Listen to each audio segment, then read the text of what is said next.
Béni sois-tu, Père, pour cet ami que tu as déployé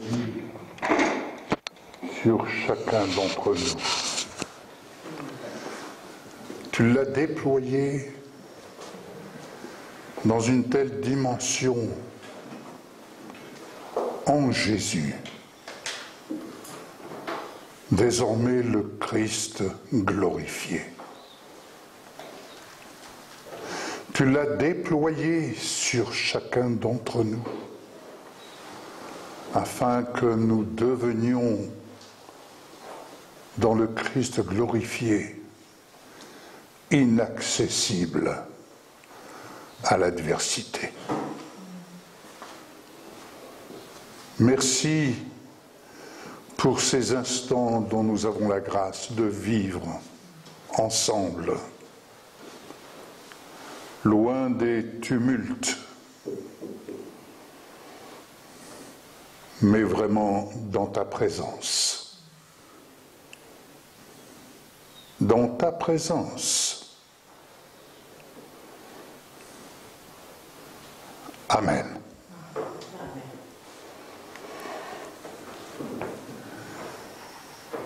Un psaume est sur mon cœur depuis quelque temps. Et en parcourant ce psaume, je n'ai de cesse de penser comme un bon berger. Je n'ai de cesse de penser au peuple de Dieu. Je dirais, je n'ai de cesse de penser à chacun d'entre vous. Je n'ai de cesse de penser parce que chacun d'entre nous, dans ce psaume, nous recevons une merveilleuse nouvelle, une bonne nouvelle, de telle sorte que nous sommes invités, pour chacun d'entre nous, invités à prendre possession de ce qui nous a été pleinement offert,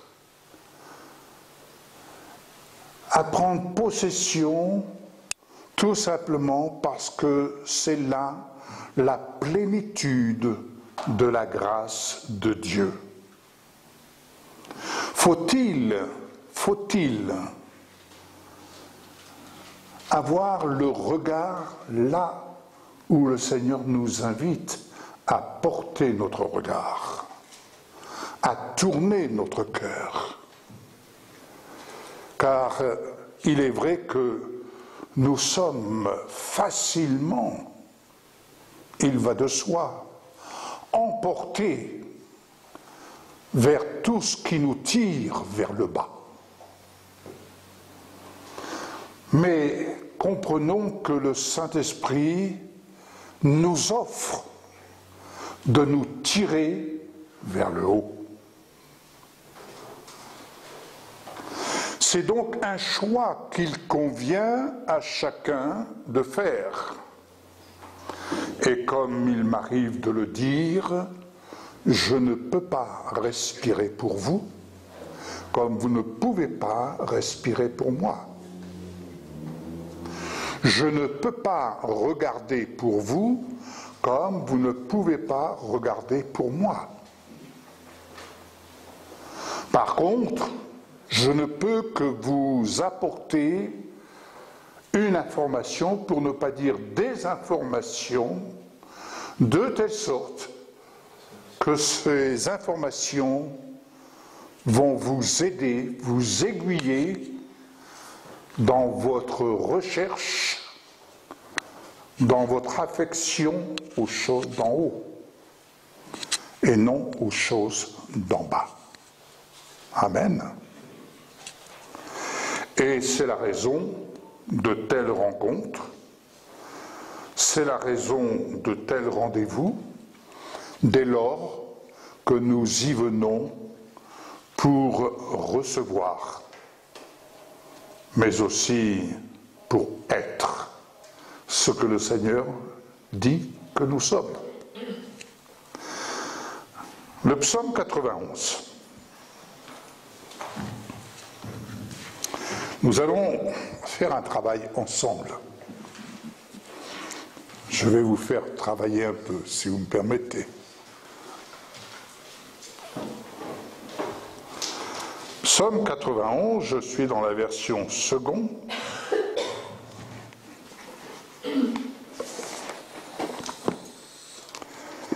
Et j'irai voir en même temps dans une autre version.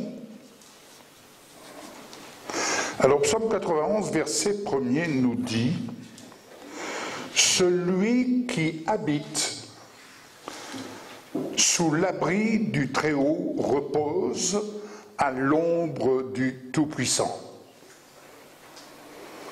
Celui qui habite. Littéralement, celui qui est assis. Littéralement. Celui qui est assis. En ce moment, vous êtes assis à la maison d'Épaphras. Mais ici, il nous est dit celui qui habite, et qui dit habiter, c'est demeurer à un endroit. C'est être assis à un endroit. L'apôtre Paul ne nous dit-il pas qu'il nous a ressuscités avec lui et qu'il nous a fait asseoir avec lui?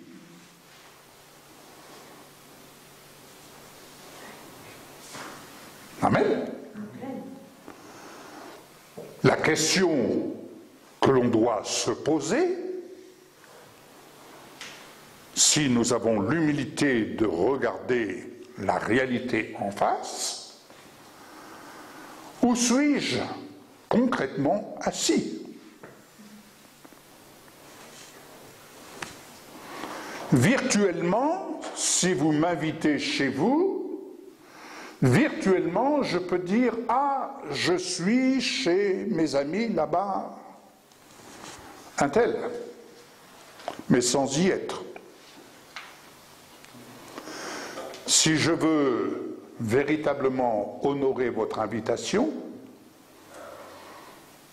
il m'appartient de cheminer de telle sorte que je vais me rendre chez vous pour honorer votre invitation.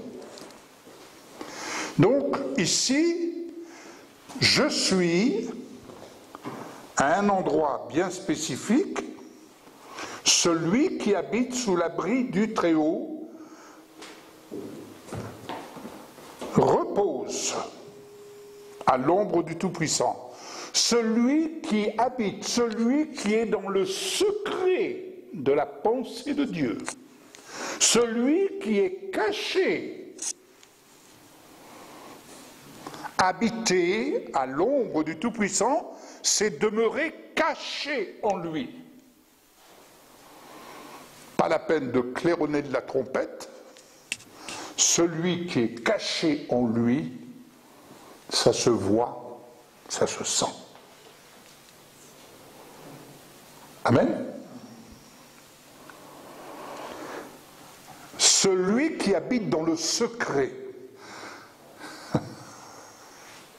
Lorsqu'on entre dans le secret de quelqu'un, c'est-à-dire qu'il va nous confier des choses. Comme nous allons lui confier des choses. Lorsque vous entrez dans le secret de quelqu'un, il y a des mystères qui vont vous être révélés.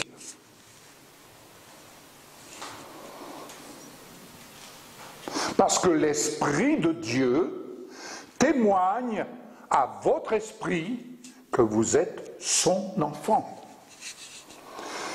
Si j'ai quelque chose à dire à mes enfants, je ne vais pas aller voir le voisin pour lui dire « Je voudrais que tu dises cela à mes enfants ». Je vais d'abord le dire directement parce qu'ils sont dans le secret de ma vie. Amen.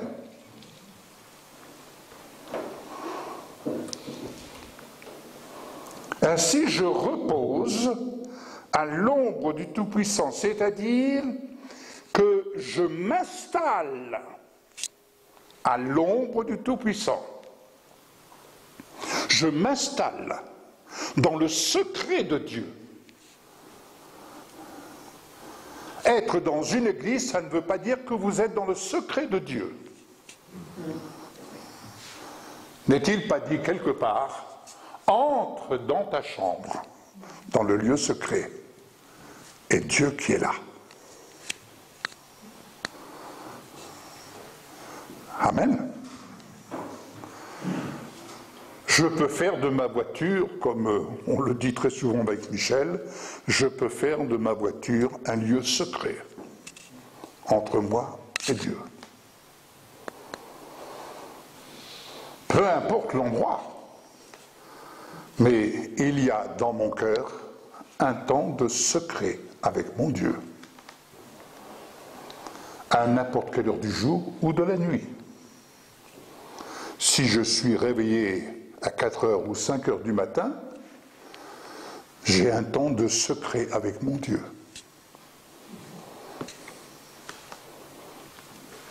Alléluia. Vous pouvez être dans une activité et avoir à un moment donné un temps de secret avec votre Dieu. On peut être dans son jardin, avoir un temps de secret. On peut tondre la pelouse sur un tracteur et avoir un temps de secret. Alléluia. Je dis à l'Éternel, tu es mon refuge et ma forteresse, mon Dieu en qui je me confie. J'aimerais que vous puissiez répéter, je vous y invite, répétez cette parole-là.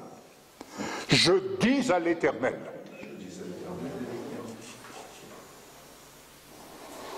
J'ai des appareils là pour écouter. Je dis à l'Éternel. Je dis à l'Éternel. Ah, voilà, j'entends. Tu es mon refuge et ma forteresse. Tu es mon refuge et ma forteresse. Mon Dieu en qui je me confie. Mon Dieu, je me confie. Lorsque je me confie en quelqu'un, je lui confie mon secret.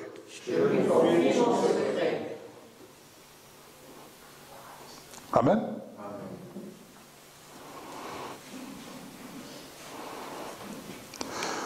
Et il est dit également au psaume 18, verset 3, « Éternel, mon rocher, ma forteresse, mon libérateur, mon Dieu, mon rocher, où je trouve un abri. Mon bouclier, la force qui me sauve, mon rempart. » Dites-moi, rien que dans ce seul verset, psaume 18, verset 3, c'est tout un programme, toute une attitude, l'attitude du vainqueur.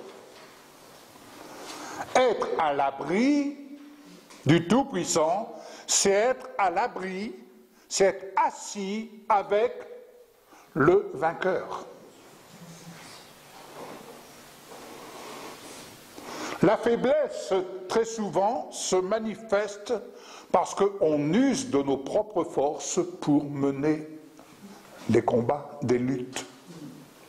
Mais en définitive, les luttes que nous menons, nous les menons avec nos propres soucis. Alors que nous sommes invités, bien plus que confier nos soucis, à jeter nos soucis sur le Seigneur. À jeter nos soucis sur lui. À jeter nos angoisses sur lui. Pourquoi? Parce qu'il s'en est chargé. Il s'en est chargé jusqu'à la croix. Chacun des soucis qui peuvent peser sur votre vie, vous devez apprendre à les considérer comme crucifiés en Jésus, dans le corps de Jésus, à la croix.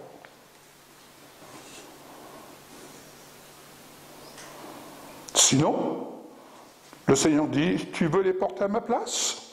Ben, continue ton chemin. Continue ton chemin jusqu'au moment où tu vas être épuisé. Tu trouveras des épaules sur lesquelles tu vas pleurer.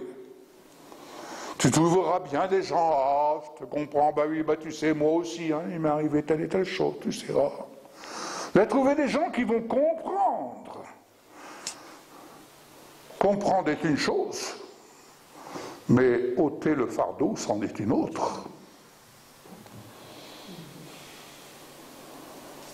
Il est de votre responsabilité à jeter vos soucis, là, sur la croix.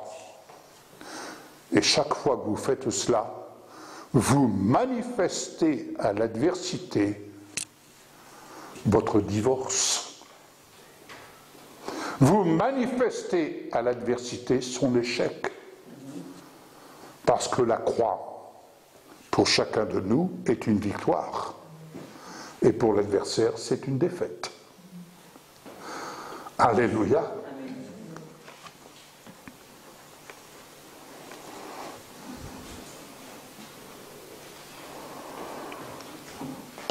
Un autre psaume. Éternel, c'est dans le psaume 142, verset 6. Éternel, c'est à toi que je crie. Je dis, vous comprenez? Il dit c'est à toi que je crie. Mais qu'est-ce qu'il exprime? Oh Seigneur, je crie à toi. Tu vois, Seigneur, ma détresse. Tu vois mon problème. Tu vois mon ceci, mon cela. Tu vois mon porte-monnaie qui est vide. Tu vois ceci. Tu vois ma maladie. C'est signe que cela est en votre possession, c'est vous qui le tenez. Mais ce n'est pas ce que le Seigneur nous invite Quelqu'un l'autre jour nous disait « Priez pour mon cancer ». Wow. On ne prie pas pour le cancer. On ne va pas prier pour le diable. Hein. Prier pour que le malade soit guéri, oui, mais pas prier pour le cancer. Et ici, dans ce psaume, il est dit « Éternel, c'est à toi que je crie, je dis ». Vous remarquerez souvent « je dis », c'est-à-dire je parle. C'est pas simplement se contenter « je pense », mais je dis. Parce que la mort et la vie sont au pouvoir de la langue. Je dis, tu es mon abri, ma part au pays des vivants. Ma part au pays des vivants. Vous étiez morts dans vos offenses, il vous a rendu la vie avec lui, là où il est désormais assis à la droite du Père. Alléluia. Vous comprenez? Vive la repentance, c'est changer nos codes. C'est changer notre façon de penser. C'est changer notre façon de voir. C'est, comme on dit, volte-face. Je change de direction. Et dans ce changement de direction, il y a un changement de langage. Il y a un changement de vision. Il y a un changement de façon de faire. Il y a un changement de comportement. Ça, c'est l'ouvrage que le Seigneur nous confie. J'aurai l'occasion d'en reparler. Ainsi il dit, tu es mon abri, ma part au pays des vivants. Je dis, voyez, je dis. Un autre psaume, c'est Jérémie. Vous connaissez le livre de Jérémie. Jérémie, il en a vécu, hein? Moins qu'on puisse dire. Et il pouvait dire, Éternel, Jérémie 16, 19, Éternel, tu es ma force et mon abri, mon refuge lorsque je suis dans la détresse. Dans la détresse, oh frère, priez pour moi. Amen. On ne va pas refuser de prier. Mais dans la détresse, où est-ce qu'on se positionne? Jérémie se positionnait. Tu es ma force. Tu es mon abri.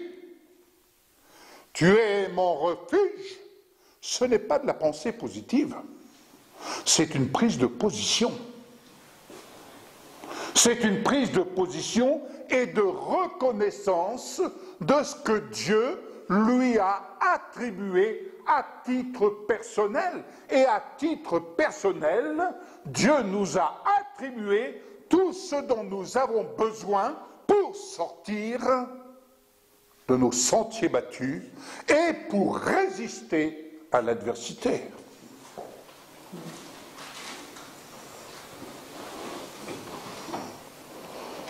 Les nations viendront vers toi depuis les extrémités de la terre, et elles diront, nos ancêtres n'ont hérité que le mensonge, des idoles sans consistance, qui ne servent à rien. Il faut savoir discerner les choses vaines qui ne servent à rien, et ce qui est vrai et qui nous permet de tenir debout. Amen. Et ce qui triomphe n'est rien d'autre que ce à quoi nous donnons foi. Car ce que triomphe du monde, c'est notre foi. Alléluia. Mais n'oubliez pas que la foi, c'est un muscle et il faut le faire travailler. Alléluia. Poursuivons. Verset 3. Oui, c'est lui qui te délivre du piège de l'oiseleur et de la peste dévastatrice. C'est lui qui te délivre de tout ce qui vise à te détruire dans ton esprit, à détruire ce à quoi tu travailles. N'oublie pas que tu es le champ de Dieu. Et en tant que champ de Dieu, tu es responsable de ce que tu y cultives, de ce que tu y ensemences. Amen. Chacun est responsable. Vous ne pouvez pas cultiver pour moi ce que j'ai la responsabilité de cultiver dans ma vie personnelle. Comme je ne peux pas cultiver pour vous.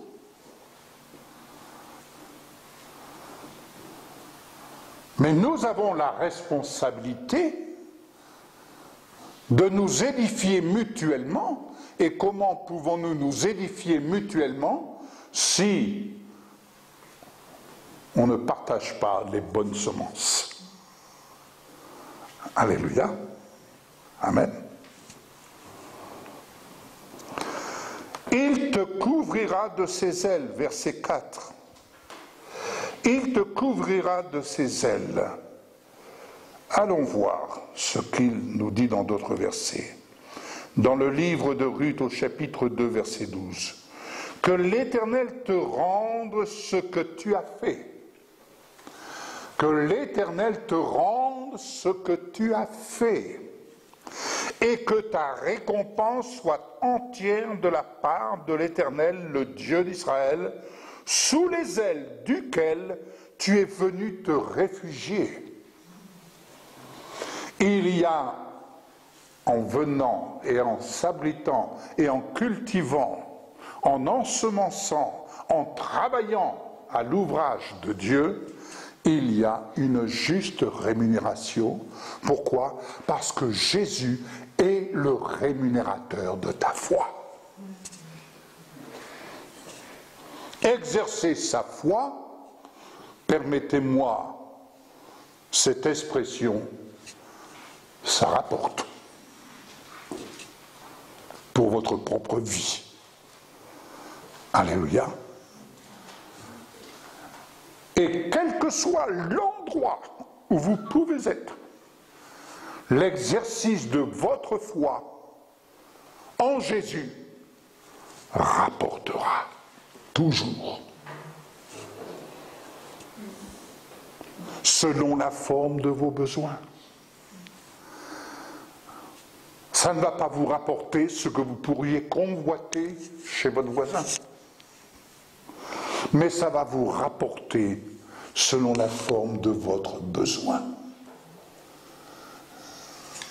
Et le Seigneur connaît, et il sait, même mieux que nous-mêmes, ce que chacun a besoin. Alléluia. Je poursuis. Le fait d'être sous ses ailes. Il est dit dans le psaume 35, verset 2. Empare-toi du petit et du grand bouclier et lève-toi pour me secourir. Lève-toi pour me secourir. Le Seigneur est là avec son bouclier, le petit et le grand. Tout est adapté en fonction de ce que vous êtes, en fonction de ce que chacun est. Je continue. Le fait d'être sous son aile. Fais-moi grâce, ô Dieu, fais-moi grâce, car c'est en toi que mon âme cherche un refuge. Je cherche un refuge à l'ombre de tes ailes, jusqu'à ce que le malheur soit passé. Le Seigneur n'a pas dit que nous éviterions les épreuves qui sont là dans ce monde.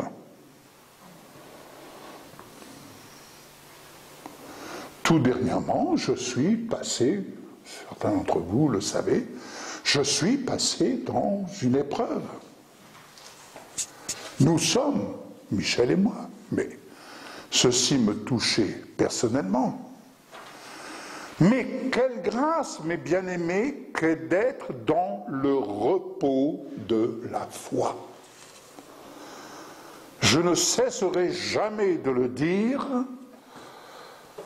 et je vous donne une référence par excellence, lorsque Jésus était dans la barque avec ses disciples, et que cette barque était agitée par les flots de la mer, au point que les disciples ont dit « Seigneur, réveille-toi, nous sommes en train de périr !»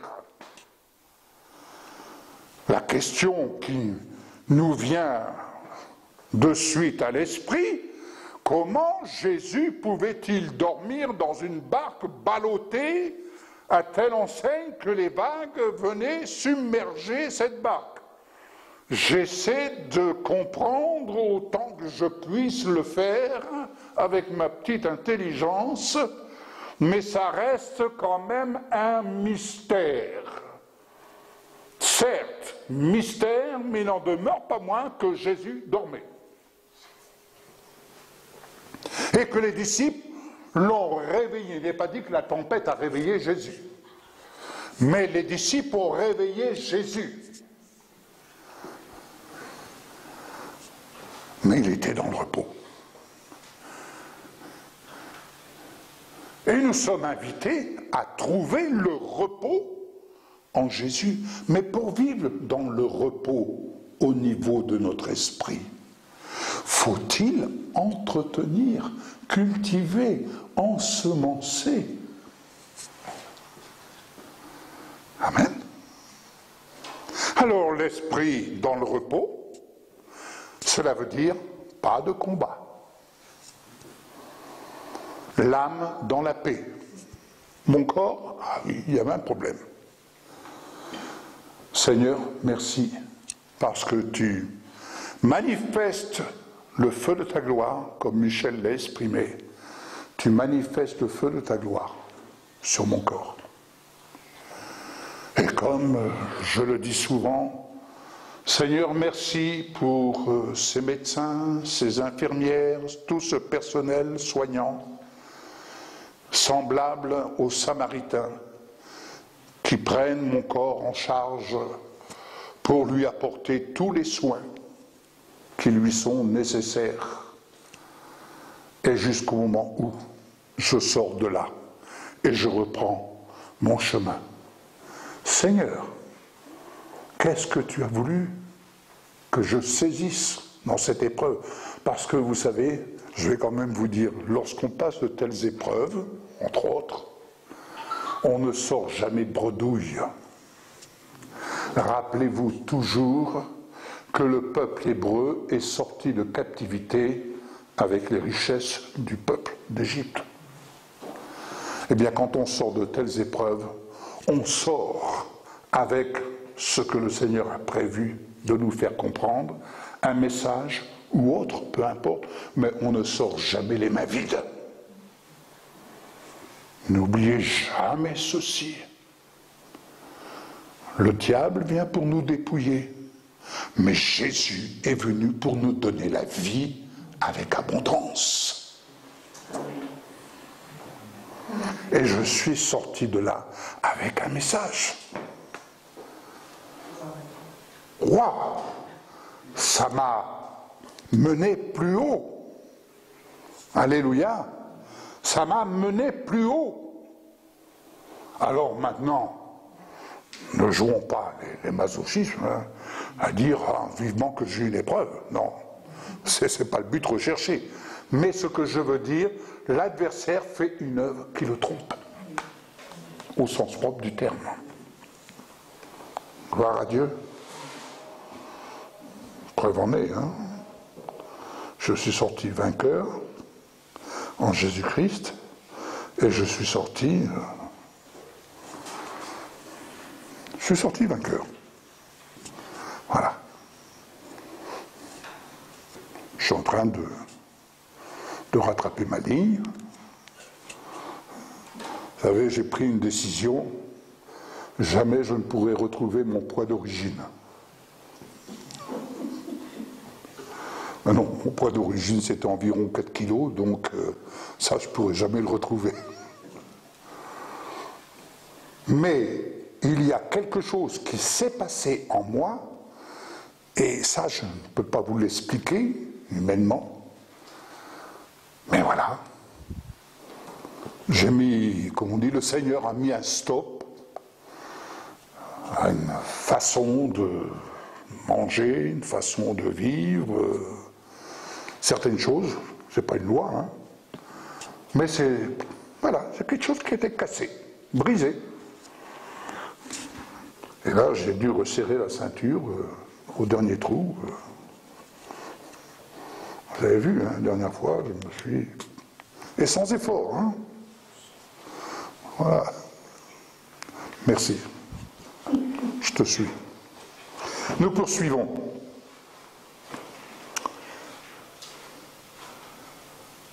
Verset 5. Tu ne redouteras ni les terreurs de la nuit, ni la flèche qui vole durant le jour. Voyons dans d'autres versets. 6 fois, il te délivrera de la détresse, et 7 fois, le mal ne t'atteindra pas. Dès lors que tu demeures dans le secret, dès lors que tu acceptes de t'installer. Alors, permettez-moi de vous dire, le fait de s'installer, on s'installe déjà dans nos pensées.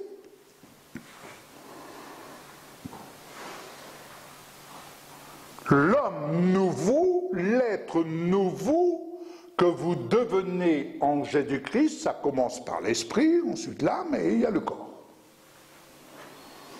D'accord ? Mais le fait, il faut déjà s'installer dans l'esprit. Il faut croître dans l'esprit. Il faut s'installer, non pas un petit moment, je m'installe comme on pourrait s'installer au soleil et on se remet à l'ombre. Non, on s'installe là parce que nous faisons un travail. Et le travail qui se fait ici, comment se fait-il ? Il se fait par la prière, par ce que je dis. Ce que je dis. La prière, c'est le dialogue.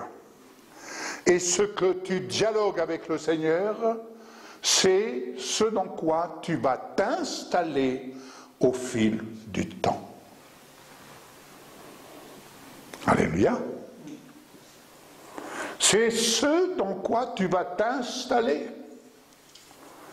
Alors si tu commences à dire, ah Seigneur, tu vois la détresse, Seigneur, ah tu vois ceci, Seigneur, ah tu vois, et tu vas t'installer là-dedans, et tu vas t'embourber, tu vas t'enliser, et tu n'en sortiras jamais, parce que tu ne fais que t'affaiblir. Conscient de ma faiblesse, mais conscient de ce qui fait ma force. Et ce qui fait ma force, c'est ce que je dis. Que le faible dise.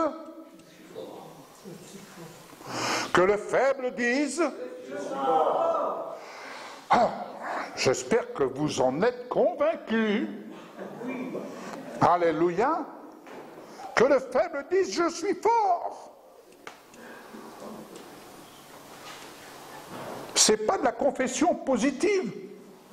Vous ne faites que dire ce dans quoi vous êtes invité à vous installer avec Jésus, qui s'est chargé de tout ce qui fait notre faiblesse. Amen. Oh, gloire à Dieu. Je poursuis. Un autre psaume 23, verset 4. Même quand je marche dans la sombre vallée de la mort, même quand je marche dans la sombre vallée de la mort, je ne redoute aucun mal, car tu es avec moi.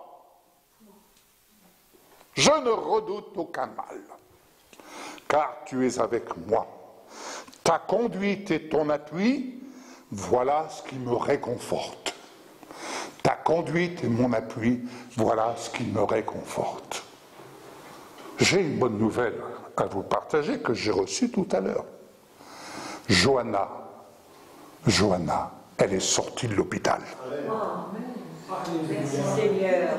Elle est sortie de l'hôpital alors qu'elle a été opérée avant-hier. Avant-hier.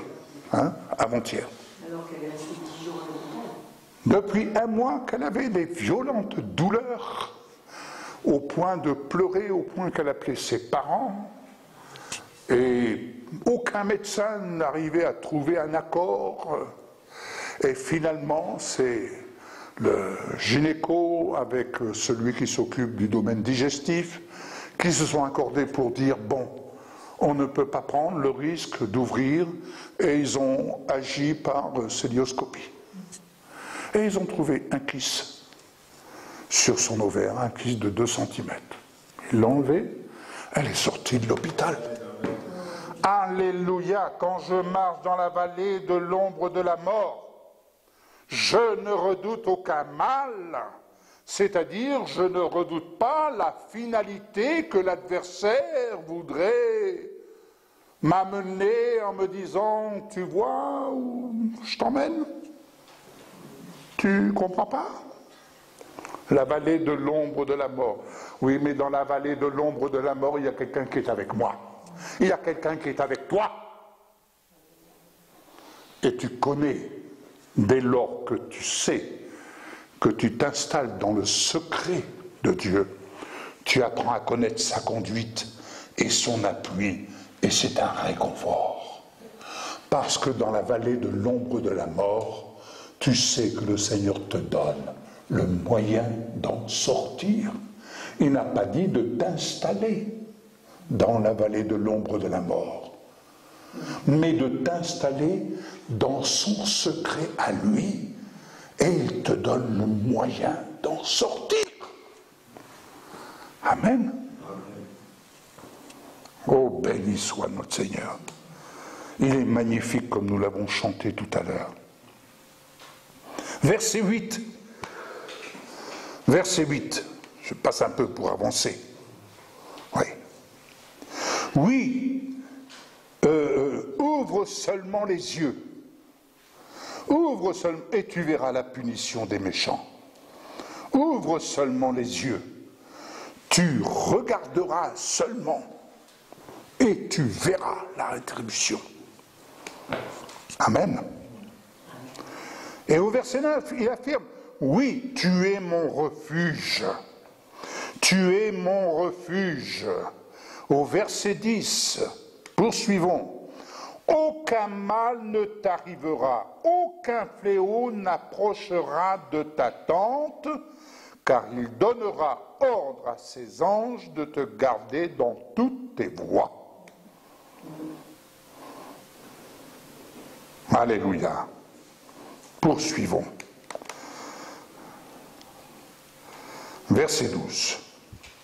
Ils te porteront sur les mains, de peur que ton pied ne heurte une pierre. Tu marcheras sur le lion et sur la vipère. Tu piétineras le lionceau et le dragon. Allons voir dans d'autres versets. L'Esprit de l'Éternel, dans Juge 14, 6, l'Esprit de l'Éternel vint sur Samson et sans rien à la main, il déchira le lion comme s'il s'agissait d'un chevreau. Il ne dit pas à son père et à sa mère ce qu'il avait fait. Comprenez que ce qui est important, c'est notre état d'esprit. C'est notre état d'esprit. L'Esprit de Dieu en moi, il est force. L'Esprit de Dieu en moi ne dit pas « oui, je comprends, tu es faible ». L'Esprit de Dieu en toi ne dit pas « tu es faible », il dit « tu es fort ». Et l'Esprit de Dieu agit là où tu es limité. Il agit là où tu es limité. Parce qu'il agit au-delà de ce que tu peux penser ou imaginer. Accepte simplement que sur un plan humain, tu as tes limites. N'essaye pas de te comparer à ton voisin, à qui que ce soit. Chacun a ses limites sur un plan humain.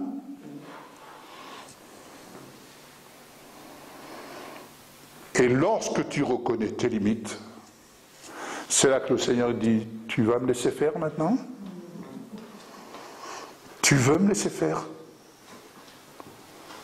Je vais te montrer. Je vais te montrer ce que je suis capable de faire pour toi. Mais faut-il que tu me laisses faire? Vous savez, l'avantage, je disais cela, quand on est emmené dans un état comateux, là, on n'a plus de force pour réagir. On me dit, bon, on t'emmène à l'hôpital, on t'emmène sur le civière. Non, on dit encore, non. Hein? Michel me dit, mais c'est fou. Elle me dit, ça y est chérie, on t'emmène à l'hôpital, les ambulanciers sont là. Non. C'est fou, la chair a encore la capacité de dire, non. Et Michel, tu vas un peu voir si tu ne vas pas être emmené à l'hôpital. Ils ont voulu me mettre sur une chaise, mais comme j'étais un poids mort, ils ont dû me prendre sous les bras, chacun d'un côté. Michel, avec notre ami Jocelyne, qui montre avec par le ceinturon, ils m'ont fait descendre les 13 marches. Et puis quand ils m'ont poussé dans l'ambulance sur la civière, là, partant de là, je me suis réveillé 4 heures plus tard, sous perfusion, enfin, je vous passe les détails. Mais c'est dire que, c'est là que j'ai compris que le fait de s'abandonner, quand on dit « Seigneur, je m'abandonne à toi », pourquoi tu rigoles, Mireille? Je m'abandonne à toi.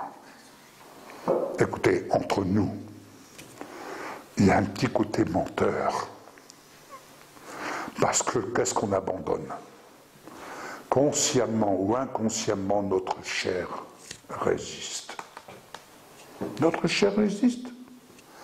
Vous n'avez jamais entendu très souvent « Abandonnez-vous au Seigneur ». « Oh Seigneur, je m'abandonne à toi ». Vraiment? Vraiment, tu t'abandonnes à moi? Tu veux t'abandonner à moi? Ah, si tu veux t'abandonner au Seigneur, alors là, il faut que tu sois prêt à passer de l'autre côté. À passer dans une autre dimension. Où tu pourras dire, ce n'est plus moi qui vis, mais c'est Christ qui vit en moi. Alléluia.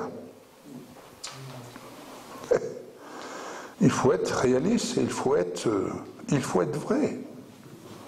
Il faut être vrai. Amen. Je poursuis et je vais bientôt terminer. Verset 13.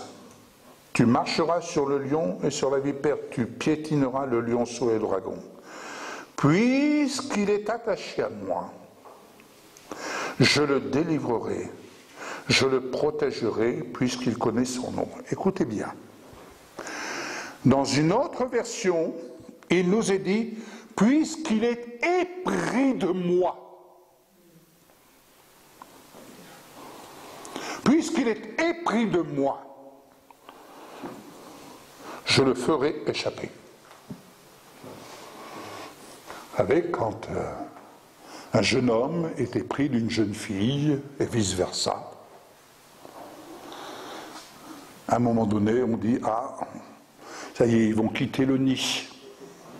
Ils vont échapper. Ils vont échapper à papa et à maman. Ils vont échapper à l'autorité parentale pour établir leur propre nid. Le fait d'être épris du Seigneur, c'est échapper à tout ce qui voudrait nous contrôler. À tout ce qui voudrait nous contrôler, nous asservir, nous maintenir dans une position autre que celle à laquelle nous sommes appelés à nous installer. Amen. Et il dit, je le protégerai. Je le protégerai. C'est-à-dire, écoutez bien, je le placerai en haut de telle sorte qu'il deviendra inaccessible à l'adversaire. Donc vous savez, quand on est touché dans notre corps, et moi y compris, hein, ben je sais que, Seigneur, je crois que j'ai vraiment besoin de m'installer là où tu veux que je m'installe.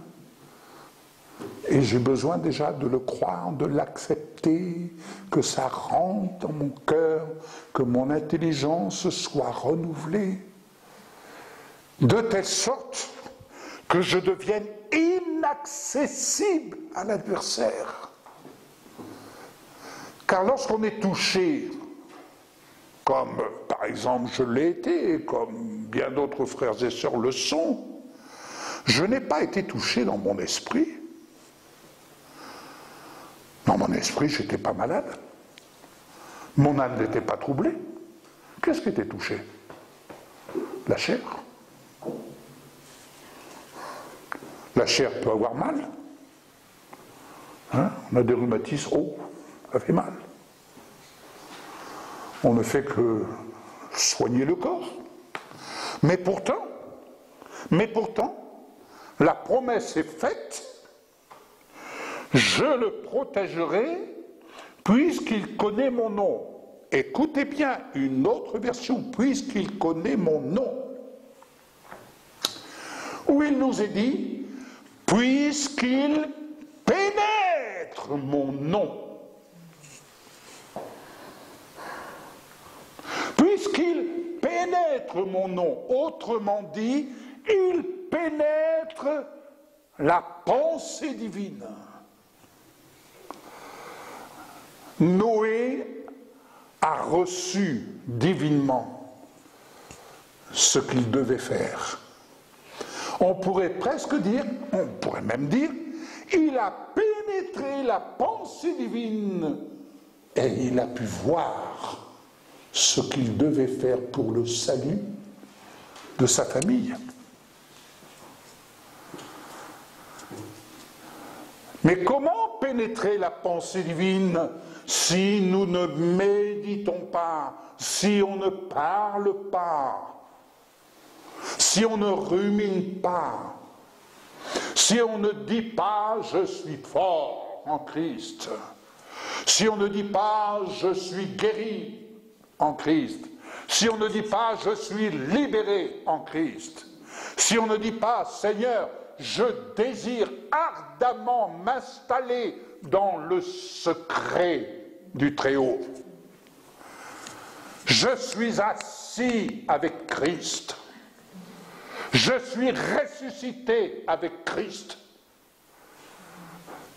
Et maintenant, Seigneur, je désire simplement voir le salut que tu m'as offert. Et ce salut, je sais qu'il est dans le Christ glorifié. Jésus de Nazareth est passé. Jésus est ressuscité. Il est devenu le Christ glorifié. Il est devenu le Christ glorifié. Alléluia.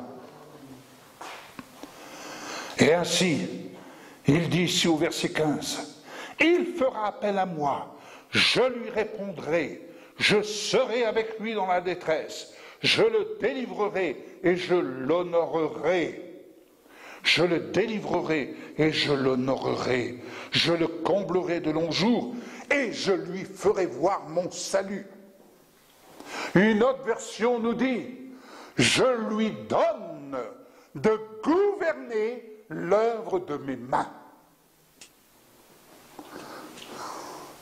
Je lui donne de gouverner. Il te donne la responsabilité qu'Adam et Ève avaient à l'origine. Il te donne dans le Christ glorifié, la capacité de gouverner l'œuvre de ses mains. Tu es l'œuvre de ses mains. Et le Seigneur te donne la capacité de gouverner ta propre vie selon ses codes. N'est-ce pas une bonne nouvelle? Alors tu vas dire, oh là, gouverner, oh là. Mais c'est simple. Dès lors que tu soumets ton esprit à son esprit et que tu reçois les choses. Le Seigneur ne vient pas te parler, tu as un diplôme, parce que si tu n'as pas ton diplôme, tu ne vas pas comprendre. Le Seigneur ne te demande pas de passer un examen théologique, technologie, non. Il te demande simplement ton cœur. Ton cœur. Quand il dit « Laissez venir à moi les enfants » ou « Venez à moi comme des enfants ». Ainsi, un secret se découvre au fur et à mesure. Cet après-midi, je vous parlerai du découvrement de ce message, de ce mystère. Je vous parlerai de ce découvrement. C'est une bonne nouvelle.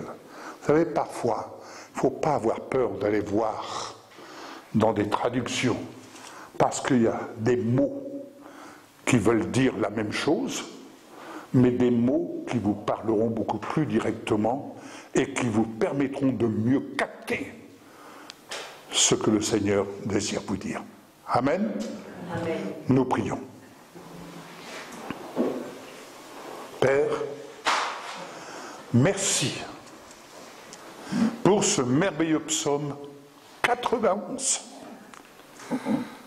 Car dans ce psaume, nous y trouvons toute la plénitude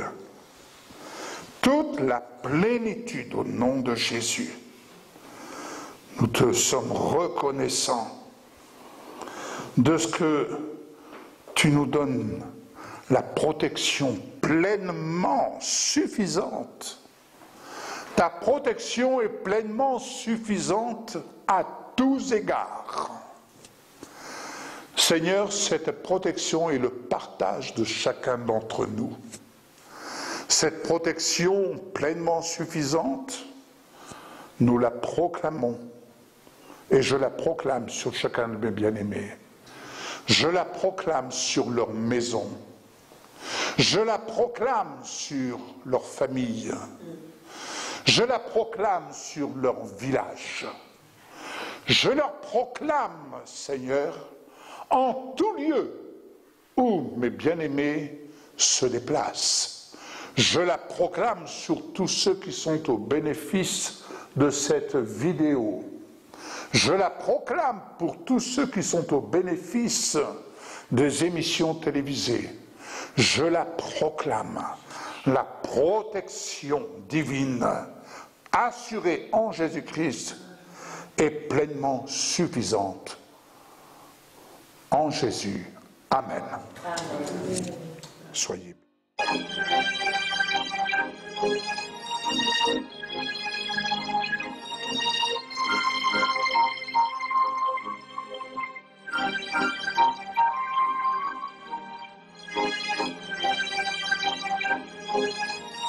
Thank you.